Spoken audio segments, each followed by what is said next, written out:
조선 후기 때 만들어진 이래로부터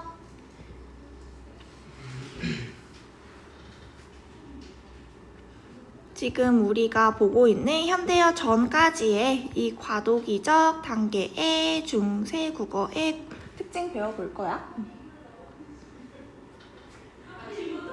한번 봐보자. 여기 중세 국어 시기 구분이라고 나와 있지. 우리 크게 전기 중세 국어랑 후기 중세 국어 나눠볼 거야. 전기 중세 국어 같은 경우에는 10세기 초부터 15세기 중엽이다. 얘들아 이거 외울 필요 없어. 외우면 바보야. 그냥 이거 중세 국어가 이 시기 정도구나 정도로만 알면 될 것 같아. 후기 중세 국어 같은 경우에는 15세기 중엽부터 16세기 말인데 요거 밑줄 하나 쳐놓을까? 훈민정음이 반포된 이후 우리글로 우리말을 온전히 기록할 수 있게 되었다. 내려가 볼게. 훈민정음의 제자 원리 한번 봐보자 얘들아. 제자가 무슨 뜻이야? 맞아. 글자를 만든다 라는 뜻이야. 그렇기 때문에 훈민정음 제자 원리는 훈민정음의 글자를 만드는 원리가 되겠죠. 강이라고 하는 단어가 있을 때 우리 초성은 기역 부분이죠. 꼭 외워둬야 돼. 얘는 우리끼리의 약속인 거야. 우리가 모음을 주로 쓰는 이 부분이 중성이 되고 마지막 받침으로 오는 부분이 종성이 된다라는 거. 밑에 초성 개념 한번 봐봐. 초성 같은 경우에는 발음 기간을 본떴다라고 나와 있는데 뒤에서 더욱 자세하게 봐볼게. 중성 같은 경우에는 천지인을 본떴다라고 나와 있어. 봐봐 얘들아. 천지인 같은 경우는 하늘, 땅, 사람을 얘기하는데 글자를 훈민정음이라고 하는 글자는 누가 만들었어 얘들아? 세종대왕이죠? 그랬을 때 완전 초기에 글자 같은 경우 완전 초기에 우리말 같은 경우는 중성에는 천지인을 본떠서 만들었다. 천이 뭐겠어? 하늘이죠? 요거를 아래야 많이 봤죠? 하늘 얘기하고 지는 땅이란 뜻이야. 그렇기 때문에 으라고 발음하는 지라. 인 같은 경우는 사람이냐 우뚝 서 있는 형상을 보고 만든 글자다. 우리 중성 같은 경우는 이 천지인으로 많은 단어들을 만들었어. 예를 들어 아 같은 거. 아 같은 경우는 여기 나오는 얘 누구야? 인이랑 천이랑 합쳐서 아가 만들어진 거죠. 종성 같은 경우에는 모든 초성은 종성으로 쓰일 수 있다. 초성에서 쓰인 자음들은 종성에서도 마찬가지로 한 번 더 쓸 수 있다. 그 얘기가 되는 거죠. 그럼 얘들아 봐봐. 요 단어가 있어. 학이라고 하는 단어에 우리 초성, 중성, 종성 한번 분류해 볼까? 초성 어떻게 돼? 히읗이죠? 아는 뭐야? 중성이 되지. 기억은 종성이 되죠. 여기까지는 잘 하고. 그럼 얘들아 먹는 오이 같은 경우에는 어떻게 이루어져 있는 걸까?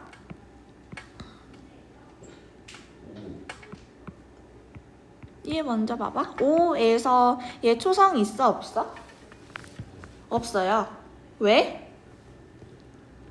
타이나 왜 없어? 거기 보여? 응? 얘들아 봐봐. 초성에 오는 옆에 하나 써놔. 초성에 오는 이응 같은 경우에는 음가가 없다. 그래서 오이 같은 경우에는 오랑 이로 이루어진 한마디로 중성으로만 이루어진 단어들이다. 이해될까요? 그러면 고양이라고 하는 단어가 있어. 얘 우리가 분석 한번 해보면 기억? 오 불러봐. 또 뭐 와야 돼? 야 이응 이. 그럼 여기 나오는 이응 같은 경우에는 어디에서 나온 이응이야?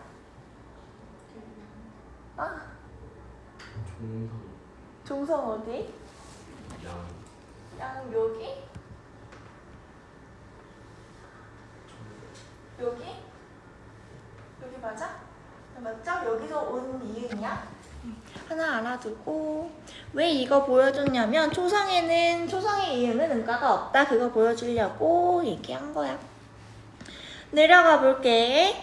초성 자음 17자라고 나와 있죠?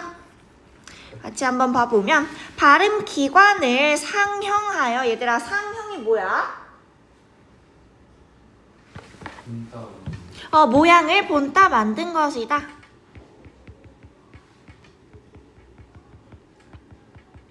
요 정도로만 알아줘도 될 것 같아.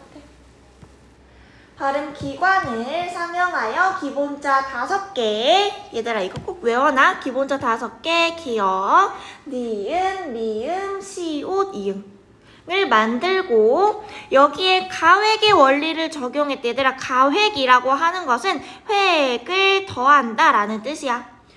이 기본자 5개에다가 획을 더한 원리를 적용한 가획자 9자를 만들었대. 예외적인 글자인 이체자 3개랑 포함해서 우리나라 초성에는 지금 14개에다가 17개의 자음이 있다. 한번 봐보자 얘들아. 요렇게 기본자로 봐주면 되죠? 기본자 5개 꼭 외우라고 했어. 기억, 니은, 미음, 시옷, 이응이 있는데 여기서 획을 더해서 즉 가획의 원리를 적용해서 만든 글자인 기억. 이해돼? 기억에서 획을 요렇게 하나 더한 거야. 다인이 이해돼? 응. 니은에서 한 획을 더해서 디귿을 만든 거죠. 비읍도 마찬가지고 시옷도 여기 나오는 여린 히읗도 마찬가지다. 얘들아 이렇게 짝대기 하나 있잖아. 얘는 우리가 여린 히읗이라고 불러. 2개를 가획해서 그러니까 하나 더 가획해서 디귿을 만들고 피읍을 만들고 치읓을 만들고 히읗을 만들었다라는 거. 그리고 얘들아 이체자 그러니까 예외적인 글자 이체 3개를 따로 외워줘야 된다. 얘 뭐라고 읽을 거야? 얘 이름이 뭐야? 이응. 이응. 근데 얘도 이응 아니야? 어? 뭐 붙인 이응? 고급진 이응이야 얘? 얘 옛니응이야? 현대에는 쓰이지 않죠? 얘는 우리 뭐라고 불러?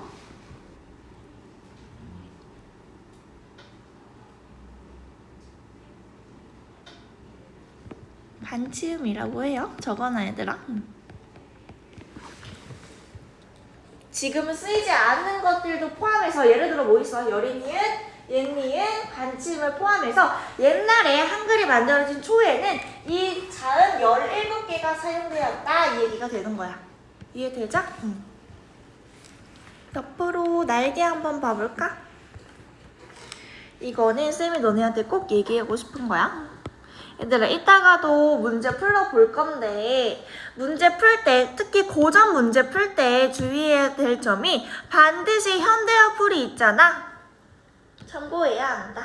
중세국어, 현대국어를 1대0으로 대응시키고 문제를 푸는 거야. 예를 들어 문제가 어떻게 나오냐면은 중세로 막 이렇게 얘기를 해. 근데 이 중세에 대응 현대어를 이렇게 주거든. 그때 이렇게 하나씩 단어를 일치시켜서 대응시켜서 보는 거야. 알겠지? 그러면서 우리가 뭘 봐야 되냐면 현대 국어와의 차이점을 위주로 문제를 풀면 웬만큼 풀릴 거다라는 거.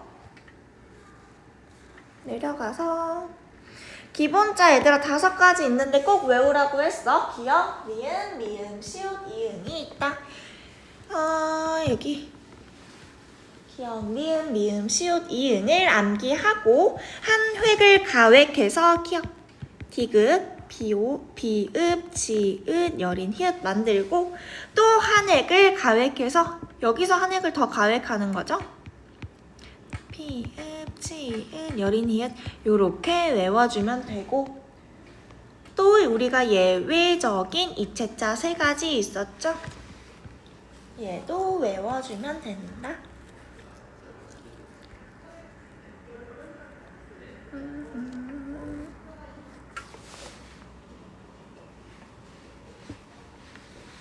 넘어가 볼게. 다인이 넘어왔어? 응. 얘들아, 어려우면 어렵다고 얘기해. 알겠지? 같이 봐보자. 우리 앞에서는 지금 자음 봤잖아. 여기서는 중성. 그러니까 모음 한번 봐볼게. 얘들아, 현대 모음 몇 개야?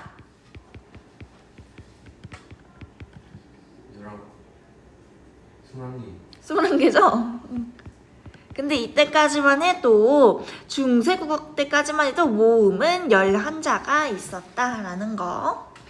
성리학에서 말하는 우주의 기본 요소인 삼재, 즉 천지인을 상형하여 기본자 세자를 만들고, 즉 요렇게 만들고, 여기에 합성의 원리를 적용해서 초출자 내자와 제출자 내자를 만들었다. 기본자 세자 요렇게 보이죠? 지금 말 그대로 천지인의 모양을 본떠 만든, 즉 상형의 원리를 적용해서 만들었다라는 거 알아두시고, 얘들아, 초출자 같은 경우에는 밑에도 나와 있긴 해. 여기 나와 있죠? 초출자는 기본자끼리의 결합이래. 즉 여기 안에서 지들끼리 결합해서 만든 단어라는 거야. 예를 들어 뭐가 있냐면 오, 아, 우, 어가 있다. 한번 봐봐. 얘들아, 기본자끼리 결합해야 돼. 오는 어떻게 만들어진 거야? 기본자끼리 어떻게 합쳐져서? 인니응이랑 으랑 합쳐져서 만든 거죠. 아 같은 경우는 이랑 아래아랑 합쳐져서 만들어졌고, 다인아, 그러면 우 같은 경우는 으랑 아래야, 어는 맞아, 잘했어. 이렇게 만들어진 거죠. 그래서 원래 모양은 이렇게 된 건데 현대로 와서 오가 되고, 이렇게 된 것이 아가 됐다 라는 거. 초출자는 얘들아 누구끼리의 결합이라고? 기본자끼리의 결합이다 라는 거. 제출자 한번 봐볼게. 제출자는 초출자와 여기 나와 있는 아래아의 결합이다 라는 거 봐보자 얘들아. 제출자 같은 경우에는 초출자랑 기본자 중에서도 아래 아랑 합쳐져야 된대. 요 같은 경우에는 아래 아랑 뭐가 쓰인 걸까? 여기 하나 쓰였으니까 여기서 골라야 되겠죠? 뭐야? 오랑 합쳐진 거지. 야 같은 경우에는 아랑 아래야. 유 같은 경우에는 우랑 아래야. 여 같은 경우는 요렇게 합쳐진 것이다 라는 거 알아두고, 그렇기 때문에 제출자 같은 경우에는 이미 초출자에서 아래 한번 결합했잖아. 그치? 근데 초출자에서 기본자랑 더해서 만들어진 게 제출자라며. 그러면 제출자는 아래아가 2번이나 쓰였구나까지 가져가야 돼 얘들아. 여기 밑에는 한번 보시고 내려가서 중세국어의 이중모음 한번 봐보자. 얘들아, 이중모음을 보기 전에 현대국어의 모음을 먼저 한번 봐볼게. 현대국어의 모음 같은 경우에는 21가 있어. 나눴을 때 단모음과 이중모음이 있어. 그쵸? 이 단모음 같은 경우에는 말 그대로 얘 단자가 하나 단자야. 그러니까 모음 하나로 이루어져 있는 모음을 단모음이라고 할 거고, 이중모음 같은 경우에는 이중이잖아. 모음이 2개나 쓰였대. 그러면 모음이 2개가 쓰였는데 어떤 모음끼리 합쳐졌냐라고 하면은 반모음 플러스 단모음으로 이루어져 있거든. 현대국어에서도 반모음이 쓰이긴 해. 그럼 이 반모음이 뭐냐라고 하면은, 반모음은 홀로 쓰이지 못해 얘들아. 왜? 온전치 못한 단모음이 아니고 반만 쓰이는 반모음이잖아. 그렇기 때문에 홀로 쓰이지 못하는 성격을 가지고 있고 항상 단모음과 결합해서 써야 된다라는 특징이 있어. 그럼 이 반모음에는 뭐가 있냐라고 하면은 반모음 이랑 반모음 오, 반모음 우가 있다. 이 반달 표시는 우리가 반모음을 만들 때 쓰는 표시이다 정도로만 알면 돼. 그냥 이거 지금 왜 설명해 준 거냐면 반모음은 홀로 쓰이지 못하고 결합해서 쓰이는구나 하나랑 또 하나 반모음은 요 세 가지가 있구나 이 두 개만 가져가면 돼. 이해되죠? 얘들아 필요한 거 있으면 써놔.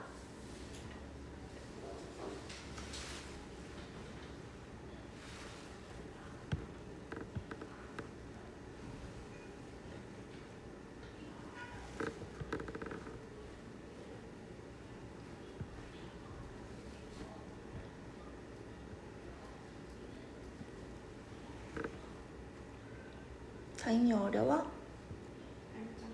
살짝 어려워요? 조금 천천히 가볼게.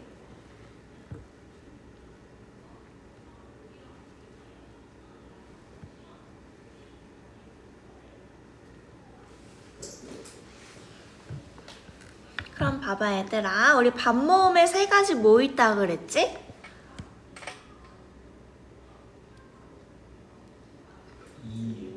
이, 오, 우가 있었어. 그럼 여기 한번 봐볼게. 중세국어의 이중모음이래. 우리가 지금 봤던 건 현대국어의 이중모음이었어. 중세국어의 이중모음이 뭐 있나 봐보면 이, 오우가 있대. 얘 지금 현대국어의 이중모음이랑 똑같은 거 아니야? 그치? 여기까지는 똑같아. 중세국어의 이중모음 봐보면 반모음 이가 선행하는 경우가 있대. 선행이라고 하는 것 자체가 앞선자야. 앞에 나온다 라는 뜻이야. 한번 봐볼게. 요 같은 경우에는 반모음 이가 선행한대. 어떻게? 얘들아 우리 발음할 때 요 발음 한번 해볼래?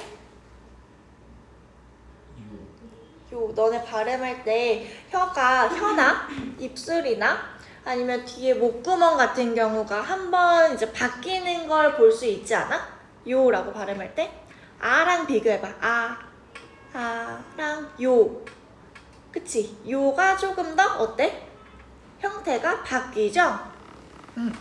왜냐고 하면은 이렇게 형태가 바뀌는 이유가 모음이 두 개가 쓰여서 그래. 어떤 모음이 두 개 쓰였냐라고 하면은 이 요 같은 경우는 반모음 이랑 오가 쓰인 거야.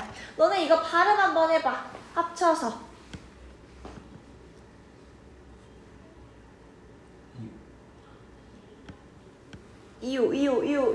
요로 발음되죠?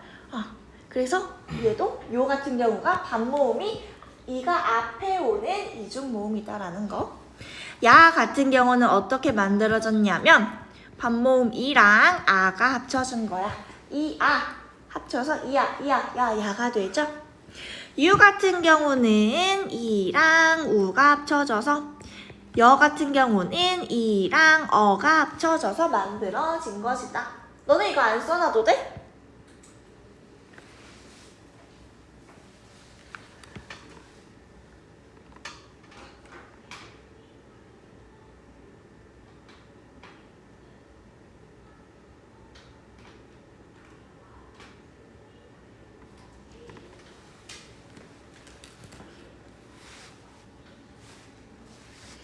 이제 중세국어의 이중모음 중에 반모음 이가 후행하는 경우가 있대. 후행이 뭐냐면 뒤에 오는 경우야. 반모음 이가 이제 뒤에 온대.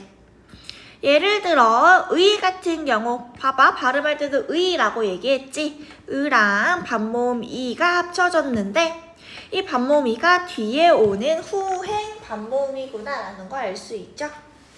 왜 같은 경우도 마찬가지야. 오 플러스 반모음 이. 위 같은 경우도 우 플러스 반모음 이. 왜? 위로 우리가 발음하죠. 에 같은 경우는 우리가 아 플러스 이라고 하고 얘 같은 경우는 여 플러스 반모음이다.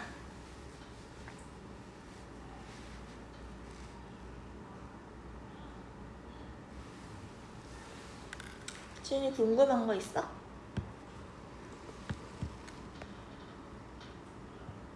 궁금한 게 없어? 너네 이거 보고? 어. 예? 예? 왜냐면 얘는 우리 이 지금 중세국어 보고 있는 거잖아. 같은 경우는 여기 요렇게 합쳐진 거야.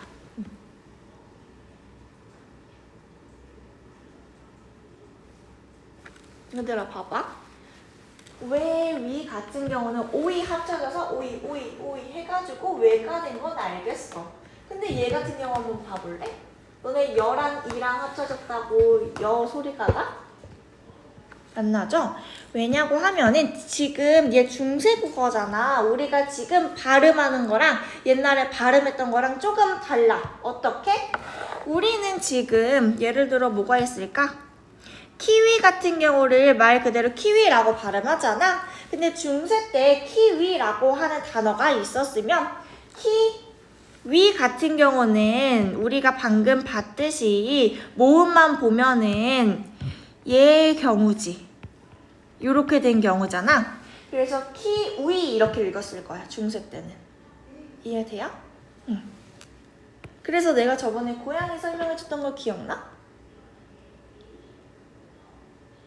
기억 안 나? 지은아, 건도가 막 글씨가 너무 안 예뻐. 그럼 뭐라고 해? 너 글씨 참 뭐다? 이렇게 얘기해. 이상하다 말고? 못생겼다 말고? 너네 글씨 참 삐뚤빼뚤하다. 개발세발이다 말 들어봤어? 선생님 이거 얘기해줬어? 기억이 안 나요? 얘들아 그럼 봐봐. 이 개발세발이라고 우리가 지금 얘기하잖아. 근데 개발세발이 아니라 원래 같은 경우에는 괴발세발이다. 얘가 맞춤법상 맞아. 그럼 얘들아 봐봐. 여기 나오는 개라고 하는 게 뭘까? 멍멍이 얘기하는 거야. 이 새는 날아다니는 새를 얘기하겠죠? 이 새도 마찬가지로 새일 거야. 근데 이 괴는 누구일까? 왜 고양이야? 내가 고양이라고 해서? 맞았어. 얘는 고양이야. 왜인지 알려줄게.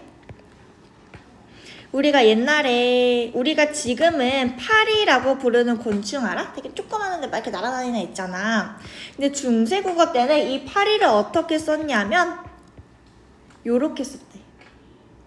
얘가 파리였어, 요 단어가. 근데 우리 저쪽에 경상도 지방에서 파리를 방언으로, 즉 사투리를 어떻게 얘기하는지 알아? 경상도에서는 파리를 파랭이로 부른다. 왜냐고 하면은 중세 때부터 이어진 거야.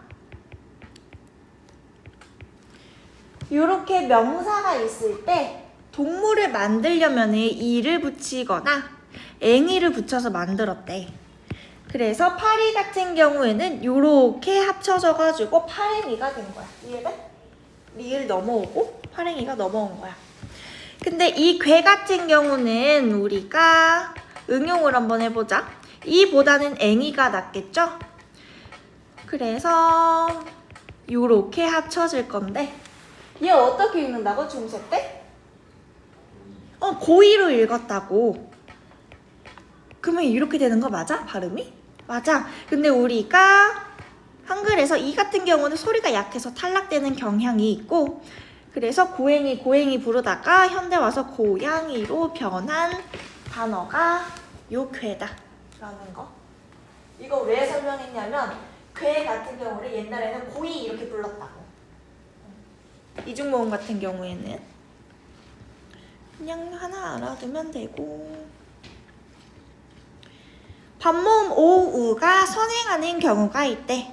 앞에 온다는 얘기가 되겠죠? 와 같은 경우가 이 얘기야. 와 같은 경우도 옛날에는 와 이렇게 얘기했겠죠? 오 플러스 아로 이루어져 있고 워 같은 경우는 우 플러스 어로 이루어져 있다.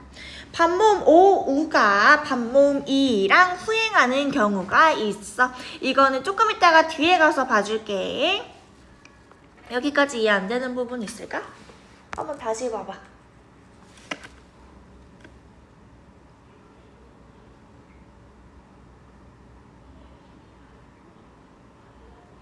사인이 괜찮아? 이제 우리 마지막 종성 한번 봐볼게. 받침이죠? 별거 없고 종성 글자는 별도로 만들지 않고 얘들아 초성으로 쓰는 글자를 다시 사용했다. 초성에 어떤 글자 쓰이는데? 자음. 종성에 어떤 글자 쓰이는데? 자음이죠? 그래서 초성으로 쓰는 글자를 다시 사용했다. 우리가 이것을 종성, 부용, 초성이라고 하는데 잘라보면 뭐 별건 아니야? 이렇게 잘라보면은 종성을 부용이 다시 쓰다. 너네 부용고죠? 부용 정도는 외워놔? 종성을 다시 쓴다. 어디서? 초성에서. 초성에 있는 것을 다시 쓴다. 종성으로 란 뜻이고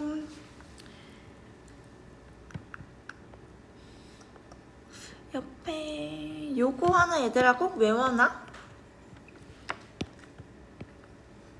별표 하나 쳐놓고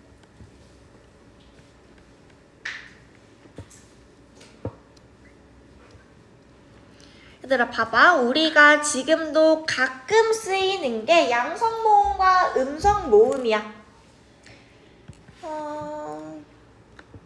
예를 들어 요런 거 한번 봐볼래? 양성 모음에라고 나와 있잖아. 요렇게 자를 수 있지. 근데 모음 뒤에 조사가 올 때 애랑 애 두 개가 올 수 있는데 왜 굳이 이 애자가 와야 되냐라고 하면은 우리가 양성과 음성의 모음 조화를 지켜주기 위해서야. 예를 들어 볼게. 우리가 조금 이따 배울 거야. 으 같은 경우는 우리가 음성 모음이라고 외울 거야. 그랬을 때 어도 음성 모음이기 때문에 애가 아닌 음성 모음에서 두 가지의 애 중에 음성 모음이 쓰인 이 애를 결합해서 쓰는 것이 우리가 모음 조화라고 한다. 한번 봐보자. 얘들아 양성 모음과 음성 모음, 중성 모음이 있는데 얘들아 딱 봤을 때 너네 양성, 음성 중에 뭐가 조금 더 밝은 느낌이고 뭔가 조금 더 진출할 것 같고 그런 느낌이 드는 모음은 뭐야? 양성이죠? 그렇기 때문에 우리가 양성 모음은 약간 밝은 느낌이 플러스의 느낌이 있는 반면 음성 모음은 그냥 마이너스의 느낌 정도로만 생각해주면 돼.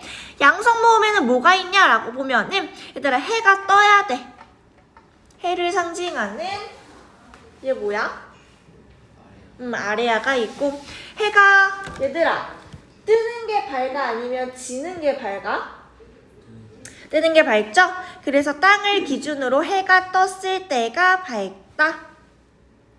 얘들아 해는 동쪽에서 떠, 서쪽에서 떠? 동쪽에서 뜨지. 해가 밝아오는 느낌이잖아. 기준으로 동쪽에서 뜬다. 우리 이거 한번 봐볼까? 얘 그러면 아레아랑 오랑 아 얘기하는 거 아니야? 그치? 그렇기 때문에 요렇게 세 개가 양성 모음이고 음성 모음 한번 봐볼게. 음성 모음은 하늘과 대비되는 땅을 먼저 이렇게 놓아주고 얘들아 이제는 음성 모음이니까 마이너스 느낌이 들어야 되잖아. 해가 지는 느낌, 해가 서쪽으로 지는 느낌이 들어서 으, 우, 어 같은 게 음성 모음이다. 여기 나와 있죠? 양성 모음에는 아래아, 오아가 있고 음성 모음에는 으랑 우어가 있다.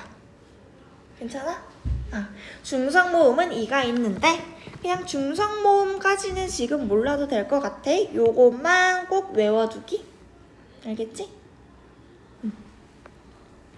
그러면 이제 이해되죠? 모음 같은 경우에도 얘들아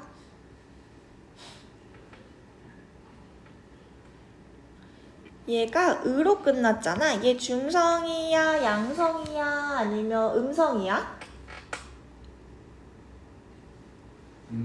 음성 모음이지. 그렇기 때문에 요렇게 두 개의 애가 있을 때 얘가 음성 모음이죠. 그래서 얘랑 결합하는 거야. 다인이 이해돼?